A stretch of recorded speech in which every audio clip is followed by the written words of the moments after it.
সাগরে যে অসুবিধা আছে, বৃষ্টি পড়ছে, মানে বৃষ্টি নেমে গেছে, কিন্তু আসলে বৃষ্টি যখন পড়ে তখন সুলগ্নের একটা ব্যাপার, তাই তাহলে আমাদের আজকে তো আমরা উদযাপন করছি একটা একটা ঘটনা, এবং এই সময় বৃষ্টি পড়লে তো খুব ভালো। আমি অভিনন্দন জানাচ্ছি সবাইকে, আজকে খুব আনন্দের দিন।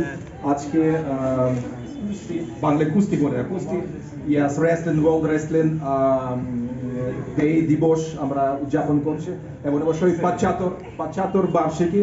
এটা যখন 75 বছর আগে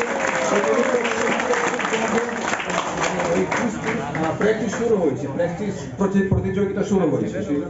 আমি কিন্তু আমন্ত্রণ জানালে আমি এখানে এসেছি, চট করে এসেছি, কারণ খুব ভালো লাগে। এবং বলতে চাই যে রাশিয়ার যেটা কুস্তি, যেটা গ্রেকো রোমান এবং ফ্রি স্টাইল এবং ফোক স্টাইল যেটা আছে, ওটা খুব পপুলার রাশিয়ায়। আপনি যদি মানে হিস্টোরি, আপনি ইতিহাস যখন পড়েন, তখন 1905 সালে ইভান পদ্দুভন একজন ছিলেন, উনি কয়েকবার প্যারিসে ওয়ার্ল্ড চ্যাম্পিয়ন হয়ে গেলেন। তারপর অবশ্যই পরে অনেকে ছিলেন, তারপর সম্প্রতিকালে আলেকজান্ডার কারেলিন, আলেকজান্ডার মেদভেড, আট নটায় নবার বোধহয় 10 বার মানে বিশ্ব চ্যাম্পিয়ন হয়ে গেলেন, মানে খুব পপুলার।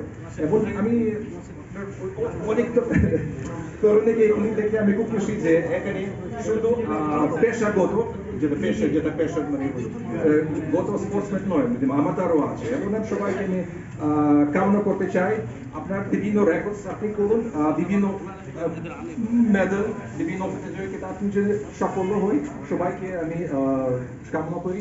সুস্থ থাকুন, সঙ্গে থাকুন, ভালো থাকুন। Thank you. Thank you.